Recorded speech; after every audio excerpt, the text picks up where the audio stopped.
ഈശോമിശിഹായ്ക്ക് സ്തുതിയായിരിക്കട്ടെ. ജീവിതത്തിൽ നമ്മുടെ ഹൃദയങ്ങൾ എത്ര തളർന്നു പോയാലും ഇനി എങ്ങനെ മുന്നോട്ട് പോകുമെന്ന് ശങ്കിച്ചാലും നമുക്കൊപ്പമിരിക്കുന്ന, നമുക്ക് കൂട്ടിരിക്കുന്ന ഒരു ഹൃദയമുണ്ട്. അതാണ് ഈശോയുടെ തിരുഹൃദയം. ആഴമായ സ്നേഹത്തിന്റെ ഉറവയായ ഈ ഹൃദയത്തെ അത്യധികമായി സ്നേഹിച്ച പുണ്യതാതനായിരുന്നു ചാരിറ്റി സന്യാസിനി സമൂഹത്തിന്റെ സ്ഥാപകൻ ധന്യൻ അഗസ്റ്റിൻ ജോൺ ഊക്കനച്ചൻ.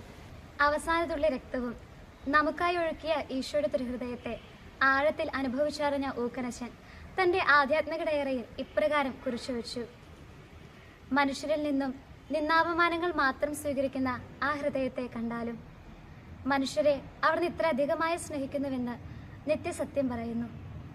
ഒരിക്കലൊരു കൊച്ചു സിസ്റ്ററിനുണ്ടായ അനുഭവം നിങ്ങളുമായി പങ്കുവയ്ക്കാൻ ഞാൻ ആഗ്രഹിക്കുകയാണ്. തന്നെ ഏൽപ്പിക്കപ്പെട്ട ഉത്തരവാദിത്തം ചെയ്തു തീർക്കാനുള്ള തത്രപ്പാടലായിരുന്നു സിസ്റ്റർ.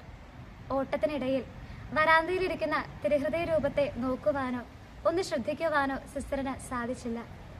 മുന്നോട്ട് നടന്നു നീങ്ങിയ സിസ്റ്ററിനെ ഈശോ പിന്നിൽ നിന്നും ഇപ്രകാരം വിളിച്ചു: എൻ്റെ പ്രിയ മണവാട്ടി. വിളി കേട്ടയുടനെ നിറഞ്ഞ കണ്ണുകളോടെ സിസ്റ്റർ ഈശോയുടെ തിരുഹൃദയ രൂപത്തിന് മുൻപിൽ മുട്ടുകുത്തി അവിടത്തോട് ക്ഷമ ചോദിച്ചുകൊണ്ട് ഇപ്രകാരം പറഞ്ഞു: ഈശോയുടെ തിരുഹൃദയമേ, ഞാനങ്ങയെ പൂർണ്ണമായി സ്നേഹിക്കുന്നു. പലപ്പോഴും നമ്മുടെ കാതുകളിലും ഇതുപോലൊരു വിളി മുഴങ്ങിയിട്ടില്ലേ? ഈശോയെ മറന്ന് നമ്മുടെ ഉത്തരവാദിത്തങ്ങളെ മാത്രം ഓർത്ത് അതിൽ മാത്രം മുഴുകി ജീവിച്ച നിമിഷങ്ങൾ. അവിടത്തോട് നമുക്ക് ക്ഷമ ചോദിക്കാം. പ്രിയപ്പെട്ടവരെ, അവിടുന്ന് നമ്മുടെ ഹൃദയങ്ങളുടെ സ്നേഹം ദാഹിക്കുകയാണ്. അവിടത്തേക്ക് വേണ്ടി നമ്മുടെ ഓരോ പ്രവർത്തനങ്ങളെയും കാഴ്ചവെക്കാം. ഈ തിരുഹൃദയ മാസത്തിൽ നമ്മുടെ ഓരോ ചലനങ്ങളെയും അവിടുത്തെ ഹൃദയത്തിന് നേരെയുള്ള ദൈവസ്തുതികളായി അർപ്പിച്ചുകൊണ്ട് നമുക്ക് മുന്നേറാം.